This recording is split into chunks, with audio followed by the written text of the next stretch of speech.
जय जगन्नाथ पिलान साहित्यान चैनल को समस्त स्वागत। आज रसकल्लोल काव्यर चतुर्थ छांदर सार कथा आज पढ़ा जोटा आम पाठ्यांश यार टेक्स्टा यूनिट्र स्टार्ट रे दे दिखाई पूरा कविताटा से कविता को तो लाइन बाय लाइन पढ़ेगा संभव नुहे ते कम समय वीडियो भितर किंतु तार देख प्रत्येक पदर मीनिंग गुड़ाक ये दे दिखाई प्रत्येक पदर मीनिंग दे दिखाई आ सार कथा तुम जानीपारे आपको पढ़ी आराम से आंसर लिखिपर। तेरे दीनकृष्ण दास को कल्लोल कवि बोली कहुए।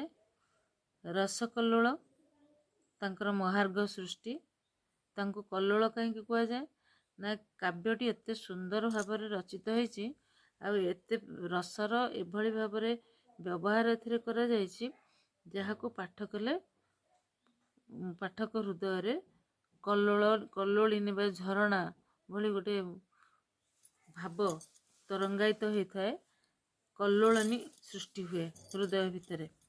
तेणु ये काव्यटी हूँ श्रीकृष्णकर रसराज कृष्णकर लीला तार नामकरण से कर रसकल्लोल तेणु तांको कल्लोल कवि बोली कहुए। यह एक वैष्णव काव्य 34 छांद ए स्थान पाई। मु तुमको तुम मानक मु प्रथम 33 छांद पर्यंत सार कथा संक्षेप कही गला वीडियो रे। आज आम से 34 छांद बा 34 छांद कौन प्रसंग रही से विषय आलोचना करवा। जो 33 छांद कथा मुझे अर्थात 33 छांद कथा से माने 34 छांदर पूर्ववर्ती छांद से आम टिके पूर्व कथा को आलोचना करवा। जे श्रीकृष्ण मथुरा विजय मथुरा रे कंस को बध कर सारा पर मथुरा विजय कर सारा पर जिते सिंहासन आरोहण कर कार्य आरंभ कर गोपी मान कथा मन पड़ी जे कृष्ण जो छाड़ी के आसते विरह दशार अवस्था खराब हो जाए निश्चित भाव में गोपी मैंने सुमरण करुवे स्मरण करुवे आउ से अवस्था दुर्विषह हो जाए मनरे से गोपी मान प्रति गोटे संवेदनशील भाव सृष्टि होती। तेणु से कौन करना उद्धव को ब्रज बाला मानकर अवस्था संपर्क में बुझापी जानापी गोपपुर पठे जे सेठी जाई ब्रजबाला मानकर अवस्था देखिके आसी सम्मुख में प्रकाश करने एवं उद्धव मध्य श्रीकृष्ण आदेश अनुक्रमे गोपपुर जाकि पहुँची। यहाँ हूँ 32 नंबर छांद कथा वस्तु।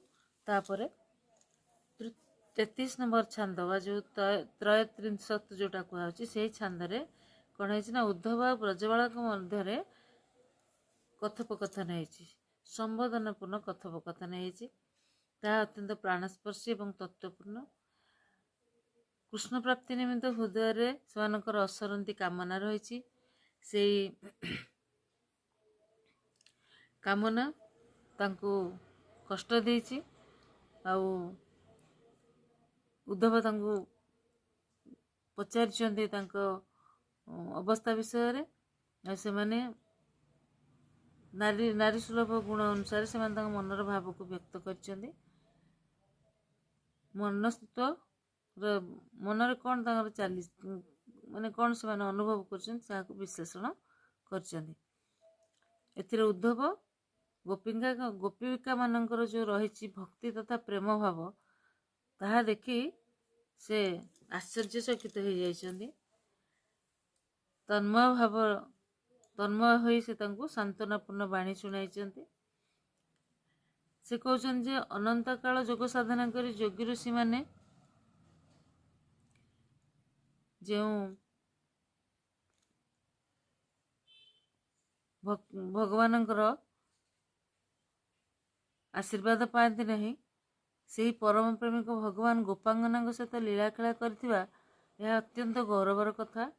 गृहस्थ धर्म मध्य प्रेम भक्तिर साधना को उद्धव प्रशंसा करछन्ति। गोपांगना मानक अवस्था उद्धव को मध्य आघात देछि। से अनुभव करि पारछन जे कृष्ण एवं गोपी मानक भितर अवैध संपर्क को केते शाश्वत निर्मल। कृष्ण रूपक भ्रमर गोपीपांग हृदय रूपक पुष्परु प्रेम रूपक मधु हरण करी मथुरा चली जाइछन्ति। गोपीनाथ बोली संबोधन कर। गोपांगना कृष्ण विरह अनाथ हो जाइछन्ति। कृष्ण मथुरा को जाई गोपिका स्नेह एवं प्रेम को भूली गले बोली गोपबाला माने अभियोग करछन्ति। एवं ए जो अभियोग आपत्ति श्रवण कर सारी उद्धव मथुरा यात्रा करछन्ति। मथुरा को प्रत्यावर्तन करछन्ति। जेतेबेले आसिक पहुँचछन्ति सेतेबेले मथुरा प्रत्यावर्तन करी श्रीकृष्ण सम्मुख रे ब्रजबालांकर विरह दशा वर्णना करछन्ति। जेमती शिशिर पड़िले शरत ऋतु शिशिर पड़िले पद्मवन ध्वंस पाई जाए से भली गोपी अवस्था है। गोपी कृष्ण विच्छेद शरीर सब क्षीण हो जाइए। से माने कौन सांसारिक विषय बा जंजाल प्रति आकृष्ट नुहति। कई कई काम दशार जर्जरित होती। वर्षा काल जमी कोइलीर कंठ पड़ जाए सेहीपरि गोपी मानकर कंठर अवस्था है। कृष्ण को भजी भजी कृष्ण को स्मरण करी केउ गोपीर शरीर केतकी फूल परी पांडुर हो जाइए। आउ पांडुरता भितर शरत ऋतु भाई शुभ्र होइछि। ग्रीष्मकाल सदृश क्या ग्रीष्मकाल जमी आम शरीर झाल निर्गत होता है सेमती क्या शरीर झाल निर्गत होछि। कहार पद्मनेत्र अविरत जलधारा बोही चलछि। विभिन्न प्रकार दुर्विषह परिस्थिति भितर अच्छे गोपांगना माने तांकर रूप लावण्य तांकर मनर स्थिति ए सब को अति सुंदर भाव कवि वर्णना करछन्ति। काव्य रे सेमानकर स्वर क्षीण हो जाइछि। कामदेव हस्तार वीणा झंकार गोपी मानकर क्षीण स्वर तुलन उणा हेब।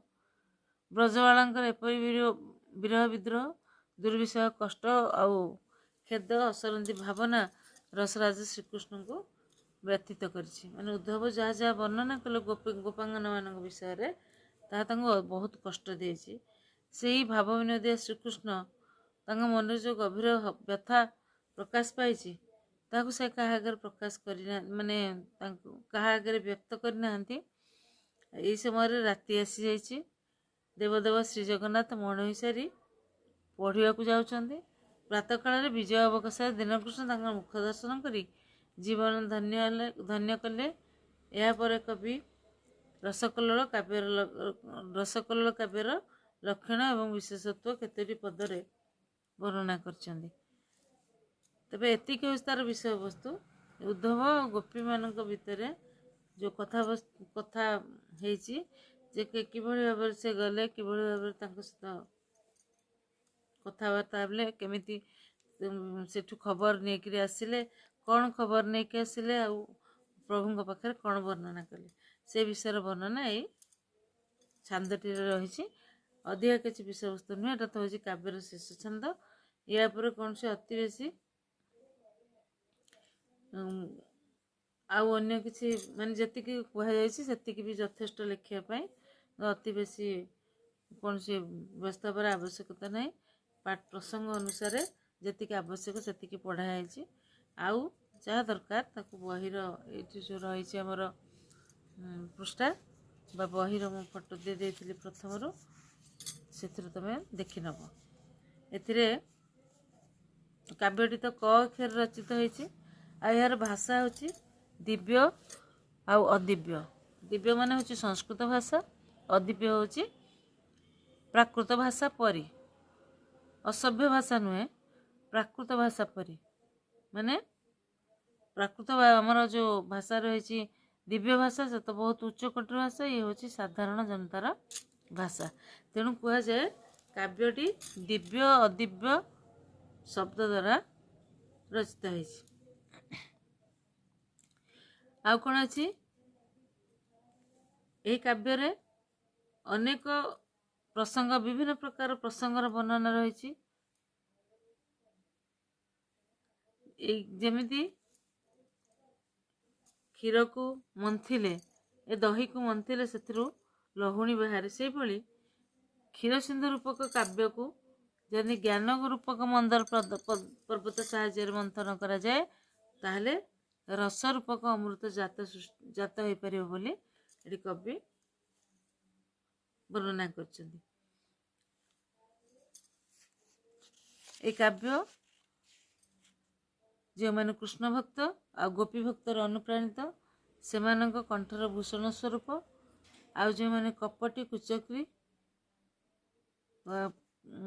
ମାନେ କୁଟିଳ ଲୋକମାନଙ୍କୁ ଏ କାବ୍ୟ ଆଦୌ ରସ ପ୍ରଦାନ କରିବା ନାହିଁ, ଅର୍ଥାତ୍ ସେମାନେ ଏଥିରୁ କୌଣସି ଆନନ୍ଦ ଲାଭ କରିପାରିବେ ନାହିଁ ବୋଲି କବି ମଧ୍ୟ ବର୍ଣ୍ଣନା କରିଛନ୍ତି। ତାପରେ ଏଇଥିରେ ଅଳଙ୍କାର ଶାସ୍ତ୍ରର ବକ୍ରୋକ୍ତିବାଦକୁ ସୂଚିତ କରାଯାଇଛି। ମାନେ କୁଟିଳ ବର୍ଣ୍ଣାବଳୀ କହିଲେ ବକ୍ରୋକ୍ତିକୁ ବୁଝାଏ। କୌଣସି ବାକ୍ୟକୁ ବୁଲେଇ ବଙ୍କେଇକିରି କହିଲେ ଆମେ ତାକୁ ବକ୍ରୋକ୍ତି ବୋଲି କହିବା। ଆନନ୍ଦବର୍ଦ୍ଧନଙ୍କ ମତରେ ବକ୍ରୋକ୍ତି କାବ୍ୟ ଜୀବିତମ୍, ଅର୍ଥାତ୍ ଯେଉଁ କାବ୍ୟରେ ବକ୍ରୋକ୍ତି ଅଛି ସେଇ କାବ୍ୟ ହେଉଛି ପ୍ରକୃତ କାବ୍ୟ, ଯାହା ହୃଦୟକୁ ଅବଲମ୍ବନ କରି ବା ଆଶ୍ରୟ କରି ଜନ୍ମ ଲାଭ କରିଛି। ପଣ୍ଡିତ ବ୍ୟକ୍ତିମାନଙ୍କ ବ୍ୟତୀତ କଦାପି ବକ୍ରୋକ୍ତି ରସ ଓ କାବ୍ୟର ଅନ୍ୟାନ୍ୟ ଚମତ୍କାରିତା ରୂପକ ଯେଉଁ ବର୍ଣ୍ଣୋତ୍ସବମୟ ଇନ୍ଦ୍ରଧନୁର ଶୋଭା ପ୍ରତିଫଳିତ ହୋଇପାରିବ ନାହିଁ। ବର୍ଷାକାଳ ଯେମିତି ଆସିଲେ ଯେମିତି ଜଳବର୍ଷଣ କରି ସମସ୍ତଙ୍କ ସନ୍ତପ୍ତ ପ୍ରାଣରେ ଶାନ୍ତି ଆଉ ଶୀତଳତା ଆଣିଥାଏ, ସେହିପରି କାବ୍ୟ ରୂପକ ମେଘ କାବ୍ୟରସିକ ପ୍ରାଣଙ୍କୁ କବିତ୍ୱ ରୂପକ ଶକ୍ତି ତଥା ଆନନ୍ଦ ଜଳରେ ସିକ୍ତ କରିଥାଏ ଏବଂ କବିତ୍ୱ ଓ ଶାନ୍ତି ଜଳକୁ ଏକ ବୋଲି କହିଥାଏ। ଏଠି ଏକ କରିଥାଏ, ମାନେ ଗୋଟିଏ ଭାବରେ ପ୍ରକାଶ କରିଥାଏ। ତେଣୁ କବି କବିତ୍ୱ ଏବଂ ଶାନ୍ତି ଜଳକୁ ଏକ ଏବଂ ଅଭିନ୍ନ ବୋଲି ଗ୍ରହଣ କରିଛନ୍ତି। ଦୀନକୃଷ୍ଣ ଦାସଙ୍କ ଯଦି କବିତ୍ୱ ବିଷୟ ଆମେ ବର୍ଣ୍ଣନା କରିବା ତାହେଲେ ଦେଖିବା, ଯେମିତି ଗୋଟିଏ ନାରୀ ବିଭିନ୍ନ ପ୍ରକାର ରୂପରେ ବିଭିନ୍ନ ଭାବରେ ସଜେଇ ହେଲେ ତାର ରୂପଲାବଣ୍ୟ ଫୁଟି ଉଠେ, ସେଇଭଳି କବିତ୍ୱ ସୁନ୍ଦରୀ ନାରୀ ସ୍ୱରୂପା, କବି ତାହାର ହେଉଛନ୍ତି ପିତା ବା ସ୍ରଷ୍ଟା, କହିବା ଲୋକ ବା ସମାଲୋଚନା କରୁଥିବା ଲୋକ ତାର ବିମାତା। ବିମାତାର ବିରାଗ ପରି କୁସମାଲୋଚନାରେ ସମାଲୋଚକ କେବଳ କବିର ଦୋଷ ଦେଖିଥାନ୍ତି। ଉପଯୁକ୍ତ କାବ୍ୟ ରସିକ ଯେଉଁମାନେ, ସେମାନେ କାବ୍ୟ ନାୟିକାକୁ ମାନେ କାବ୍ୟର ପ୍ରସଙ୍ଗକୁ ଅନୁଭବ କରି ଉଭୟଙ୍କର ଯୋଗ୍ୟତା ଏବଂ ମୂଲ୍ୟକୁ ବୃଦ୍ଧି କରିଥାନ୍ତି। ରସିକ ବ୍ୟକ୍ତିମାନେ, ଖଳମତୀ ବ୍ୟକ୍ତିମାନେ କ'ଣ କରନ୍ତି ନା ବୈମାତ୍ର୍ୟ ଭାବ ବା ବିମାତା ଗର୍ଭଜାତ ପୁଅର ଭାଇ ସବୁବେଳେ କ'ଣ କରେ, ଭଉଣୀର ନିନ୍ଦା କଲା ପରି କାବ୍ୟର ରସ ଗ୍ରହଣ ନ କରି ତାକୁ ନିନ୍ଦା କରିଥାଏ। କବିତ୍ୱ ହେଉଛି ମଳୟ ପବନ ଭଳି ଶୀତଳ ଆଉ ସୌରଭଯୁକ୍ତ। ମଳୟ ପବନ ଶୁଷ୍କ ତରୁଲତାକୁ ପଲ୍ଲବିତ କରିବା ପରି ଦୀନକୃଷ୍ଣଙ୍କର କବିତ୍ୱ ରସିକମାନଙ୍କର ହୃଦୟ ରୂପକ ତରୁକୁ ପଲ୍ଲବିତ କରିଥାଏ। ଆଉ ଯେଉଁମାନେ ମୂର୍ଖ ଅରସିକ ସେମାନେ ପୁରାପୁରି ଶୁଷ୍କ ନିରସ ବୃକ୍ଷ ସଦୃଶ କବିତ୍ୱ ମଳୟ ସଞ୍ଚାରରେ ସେମାନେ ଆଦୌ ପଲ୍ଲବିତ ହୁଅନ୍ତି ନାହିଁ ବା ରସପ୍ଲୁତ ହୁଅନ୍ତି ନାହିଁ। ସୁନ୍ଦରୀ କାନ୍ତାତୁଲ୍ୟ କାବ୍ୟନାୟକ ମଧୁର ଭାବଭଙ୍ଗୀ ଦ୍ୱାରା ମୂର୍ଖ ରୂପୀ ନପୁଂସକ ହୃଦୟକୁ ଦ୍ରବୀଭୂତ କରିଦିଏ ନାହିଁ କି?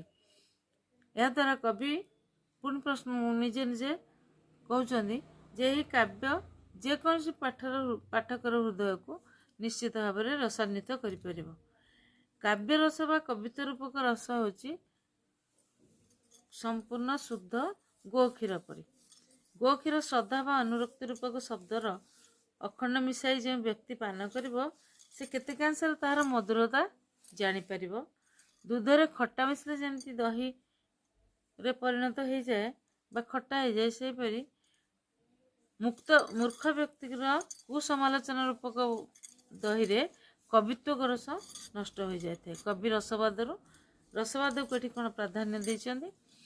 ଏହାପରେ ଶ୍ରୀକୃଷ୍ଣଙ୍କର ଶରୀର ବର୍ଣ୍ଣ ଠାଣି ସୌନ୍ଦର୍ଯ୍ୟକୁ ଅତି ସୁନ୍ଦର ଭାବରେ ବର୍ଣ୍ଣନା କରିଛନ୍ତି ଛାନ୍ଦର ଶେଷ ପଦ ଗୁଡ଼ିକରେ। ପିଲାମାନେ, ମୁଁ ଭାବୁଛି ତୁମର ରସକୁଲ୍ଲୋଳ କାବ୍ୟର 34ତମ ଛାନ୍ଦ ଆଉ କିଛି ଅବୁଝା ଅବସ୍ଥାରେ ନଥିବ। ଆଉ ତାର ସାର କଥା କହିଦେଲି। ୟାର ପ୍ରଶ୍ନ ଉତ୍ତର ଖାଲି ଦେଇଦେବି, ତାପରେ ନେକ୍ସଟ ପାଠ ପଢ଼ିବା। ଧନ୍ୟବାଦ।